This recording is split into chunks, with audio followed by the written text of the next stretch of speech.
it was a witch hunt, right, Mike? Like, people were coming at it like, oh, it's not a witch hunt, but it seems like that way to me.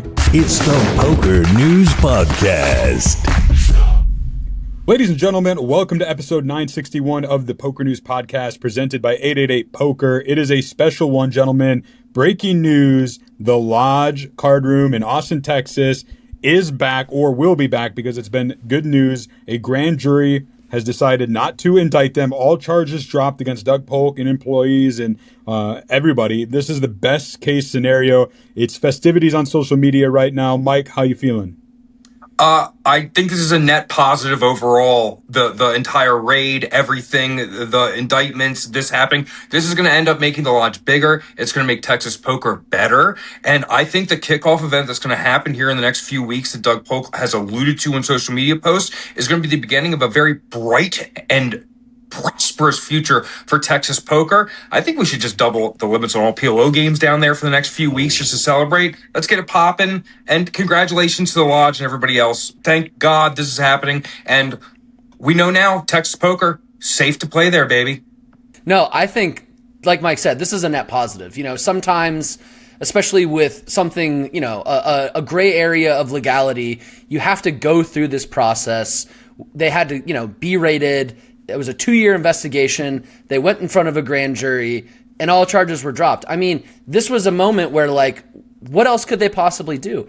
If you are a business operating and to the letter of the law, like we, you know, interpret the Lodge is and that everyone else is in Texas, this is a great thing. You no longer have to worry, oh my God, like, am I doing something wrong? Am I missing something? Whatever. They had to go through this for this to, you know, happen and to feel comfortable. And now, you know, I had people texting me asking, oh, would you feel comfortable playing poker in Texas right now? And I said, yes, but like, I don't know, it's a little weird and I don't know about the future. Now, I mean, what else could happen? You know, they were doing everything right. They were, you know, following the law, and this is going to be a net positive for Texas poker. I'm super thrilled, super happy for Doug and the crew.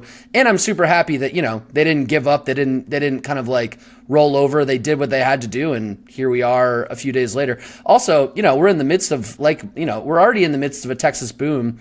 The World Series circuit at TCH right now is like tripling, quadrupling guarantees. So, I mean, if that's what's happening while there's uncertainty and there's a, you know, a raid that just happened less than 2 months ago, and, you know, the biggest room in Texas, the most notable room in Texas is in court, like, this just means the sky's the limit for Texas poker. I'm thrilled for them and everyone involved.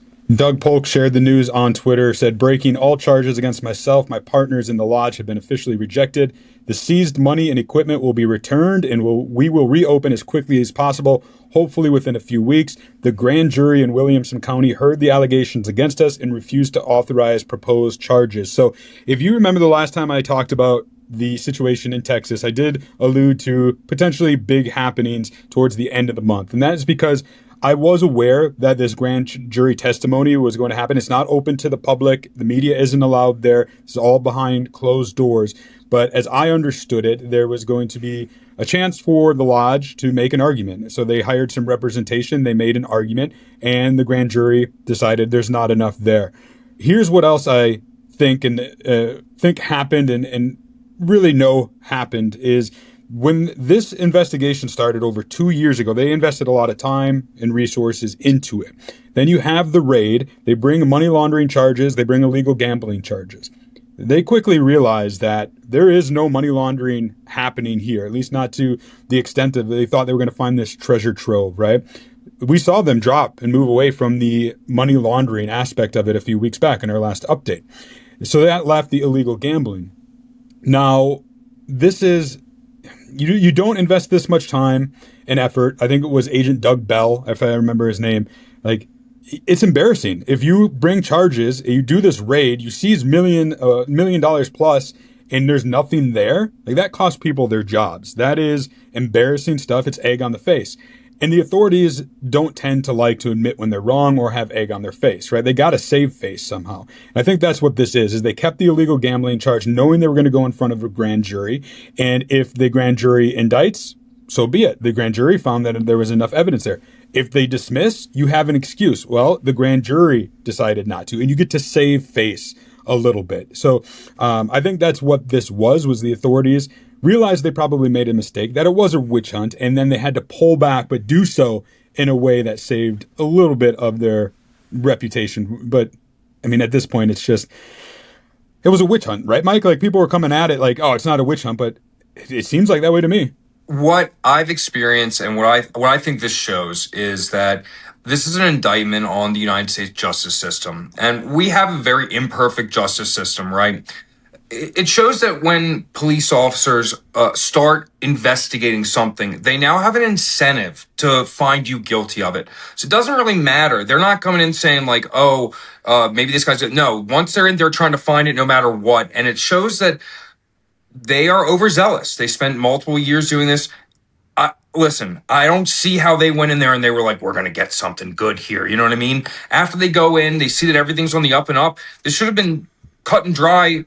There's no reason why we need to continue investigating these guys. Instead, they went in, they halted all operations, they seized all the funds, and you end up in a situation where now you have egg on your face and you've wasted a bunch of people's time. People lost their jobs. People had issues paying their rent. GoFundMes had to be made. You upended citizens' lives. And the fact of the matter is, police are here to serve us and the government is here to serve the people. And that's not what happened here. At no point do I think that anyone in Texas felt safer, protected, or good about the lodge being closed, besides a group of maybe 20 police officers. So it's pretty unfortunate. And I just think it shows you it's an inside look as to what the rest of the world is, or the rest of the country is dealing with outside of poker with the justice system. The Lodge Card Club in Austin, that was echoing a lot of what Doug said. It was a little more thorough, saying earlier today, a Williamson County grand jury heard our case and declined to indict. The decision reflects that the investigation conducted by the TABC, including the March 10, 2026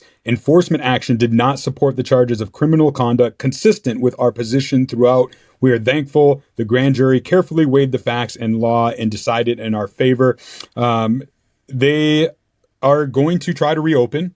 They are going to reopen. It's just a matter of when, right? Like, logistically, it's going to be tough. They've laid off all their staff. They've, I'm sure, closed certain accounts, right, with vendors and providers, etc. So they got to reestablish those. It might take a little bit of time, but it does sound like their intent on moving pretty quickly here. And I'm sure a lot of people who were displaced will be returning. Some people probably did move on, but I think, to echo the point about this being stronger in the long run, is you now have what I perceive to be 3 legal victories throughout Texas. Even though they didn't rise to the level of like the Supreme Court, you had Texas Card House fight battles, legal battles in the Dallas-Fort Worth area, which they won, right? They have a very strong support from the local governments there.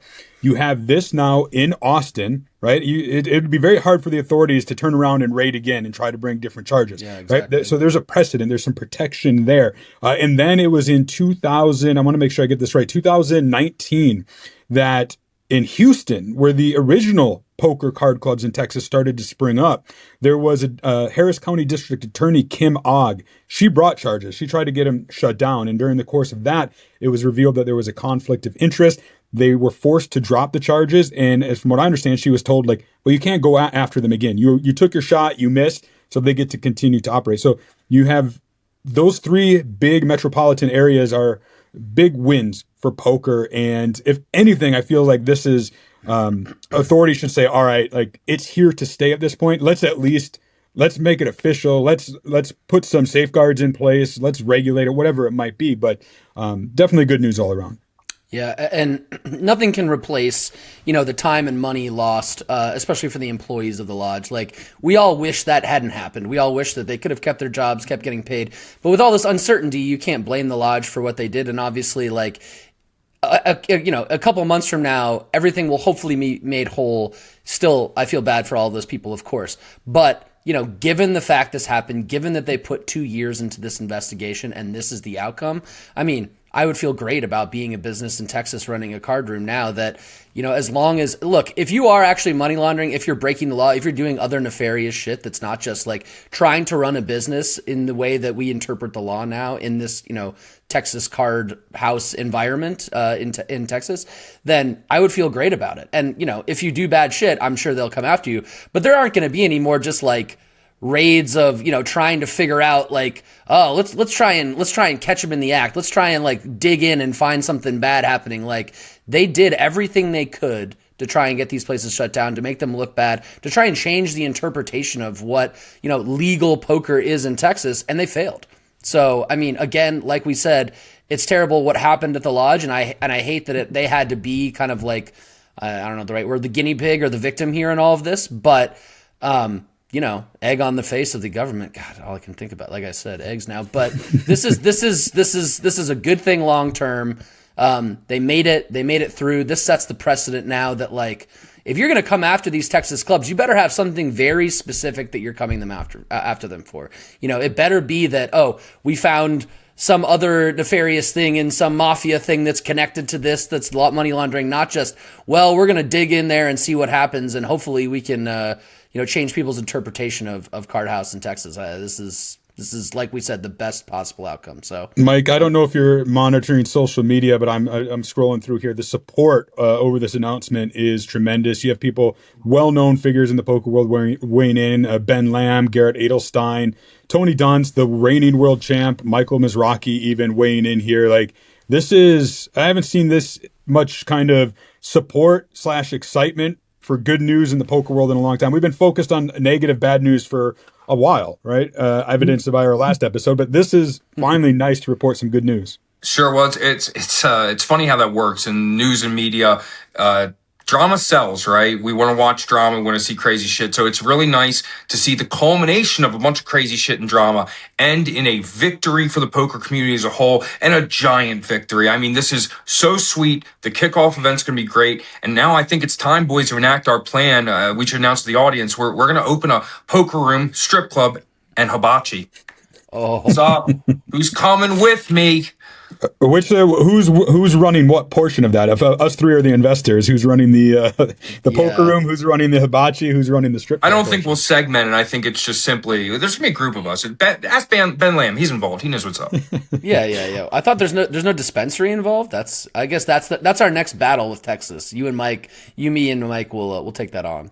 Perfect. The next battle in Texas will be for the lodge to actually get the doors open, as we mentioned, which will be a challenge. It will happen.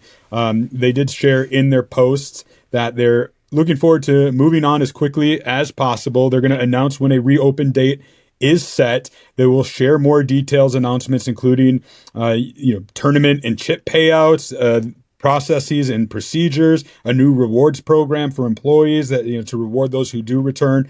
So it sounds like they were ready for this moment, that if it came back in a positive manner for them, that they were going to try to move fast to reopen. And if you would have asked me a week ago, like, will they be reopened before the World Series of Poker, I would have said no, drawn very slim. But now it sounds very likely.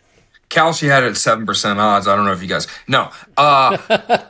Yes, I think this is just such good news, and Doug Polk is very sharp. That whole group of them is very sharp. The guys that founded Upswing, etc. They know that this is the time to capitalize. They're all walking around with tents in their pants, excited for what's about to come. And let's be honest, this kickoff event they're going to hold is going to be fantastic. They're going to incentivize so many people to come. They are now immune, so they are walking around.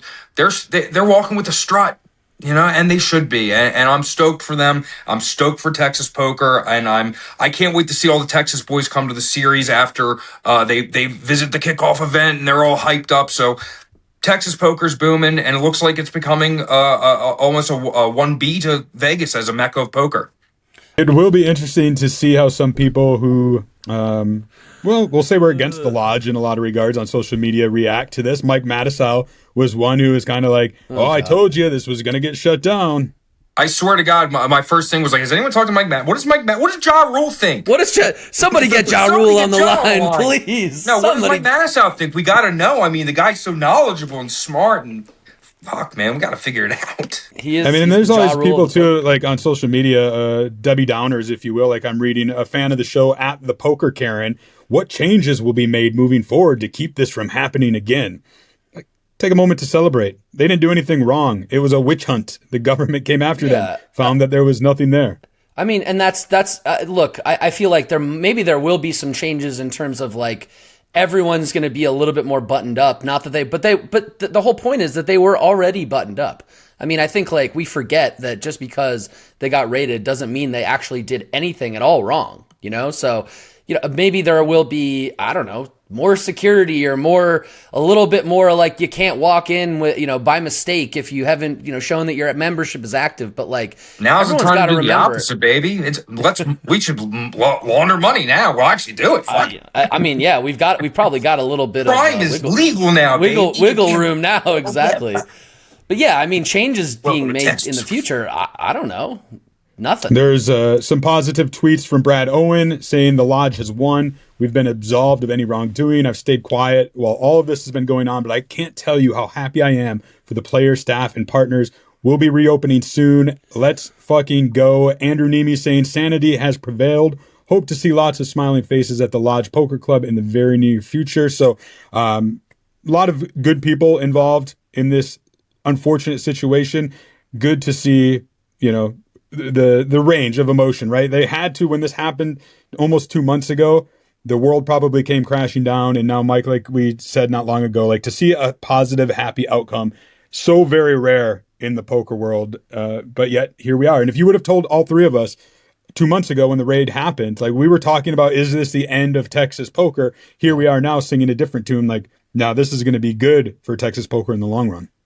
With my experience with the law, when you fight the law wins. So this was very surprising to me, but I can't tell you how happy I am. I was completely wrong with the scenario. I thought, truthfully, this was going to be a long, fought-out court battle. The lodge probably doesn't end up winning. So to see this happening, just sick, man. It's just sick. And hopefully, I don't know, this kickoff event, hopefully, you know, maybe Poker News comes down there. Who knows what happens? You know, have a little party, have a little ball, you know?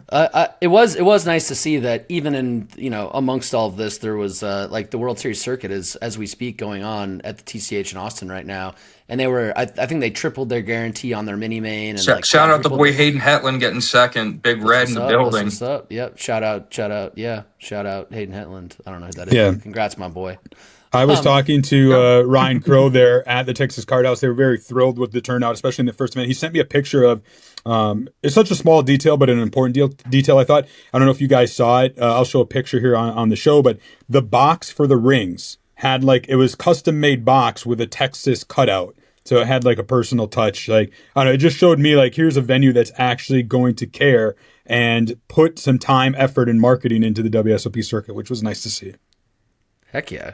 No, I mean, it's Mike. You gonna go finally get a ring down there or what? Nah. Nah, my house feels good. My house feels good. Yeah. I'm trying. Listen, Lodge wants to run a little thing. I'm down for whatever the Lodge is offering right now. I can't go in the next few days down to Texas Card House. Can't go down there. So, you know. I mean, one interesting tweet to Doug Polk's a good news tweet was the WPT saying, "See you soon?" ? Oh, maybe get a WPT down there. Slut me out. Oh, he'll be there. He'll be there. No, that sounds great. The WPT runs the best tournaments around. Love it. Can't wait to go down there and see what's crack-a-lacking. Yeah, a lot of influencers were moving to Texas too because one of the things we haven't really talked about is there's a big live stream cash game scene down there in terms of, obviously we've always got the biggest cash games in the world here in Vegas in terms of like high stakes poker after dark, even the Venetian one now that's kind of high stakes. But like in terms of lower stakes and getting on a stream and kind of getting your face out there, Texas is the place to do it. And the Lodge was one of the only places that was doing this with any regularity. So I know that there's a bunch of kind of like the poker influencer types who are moving down, who have been moving to Austin and other places down in Texas to kind of get more on these streams, et cetera. And now I know a lot of them were worried, and I think this just, takes it off. I will say congratulations to everybody associated with the Lodge and recognition to all those in the Texas poker community who supported and really pushed behind the scenes, even competition, folks at Texas Card House, right? It was a great example of the poker community coming together. And as Mike said, like usually don't win these sort of battles against the law. And it's nice to have a win for poker with this particular story. Of course, we'll continue to update you on the regular Poker News podcast when information becomes available from the Lodge in terms of their new kickoff event, the reopening date, promotions, etc., etc. So we'll definitely be covering that still. This probably be the last special episode we do is the story has a happy ending.